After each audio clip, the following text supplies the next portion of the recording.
পুকুরের পাশে দুটো আম গাছ ছিল। একটি গাছের আম তাড়াতাড়ি পেকে গেছিল এবং আরেকটি গাছের আম এখনো কাঁচাই আছে।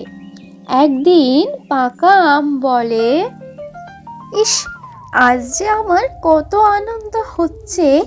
আজ আমার গায়ের রংটা একদম হলুদ হয়ে গেছে। মনে হচ্ছে আমার গা থেকে যেন সোনা ঝরে পড়ছে।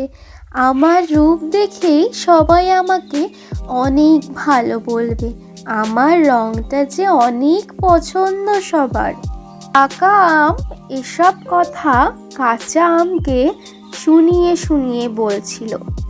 পাকা আমের এসব কথা শুনে কাঁচা আম বলে, পাকা আম, তুমি নিজেকে নিয়ে এত অহংকার করো না।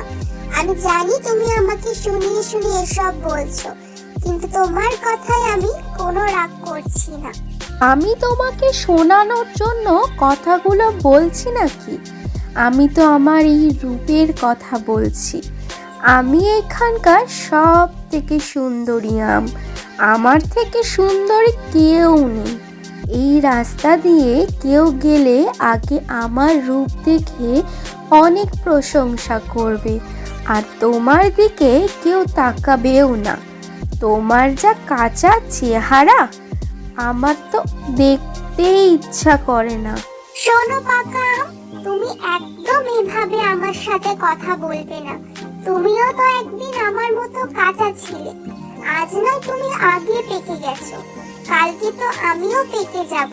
তাই বলছি, নিজেকে নিয়ে এত অহংকার করো না।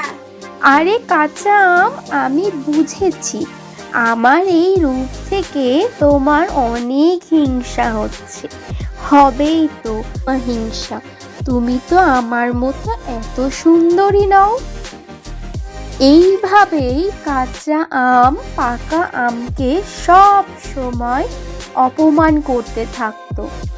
এইভাবেই দুজনের দিন কাটতো। একদিন একটি পাখি পাকা আম গাছে এসে বসে।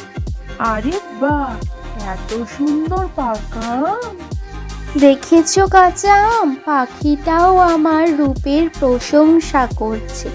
বুঝলে পাখি, আমি এইখানে সব থেকে সুন্দরী আম। এত অহংকার তোমার নিজেকে নিয়ে? তাহলে তো তোমাকে খেয়ে দেখতেই হবে তুমি কত সুন্দরী আম। আমাকে তুমি খেও না, আমাকে তুমি ছেড়ে দাও।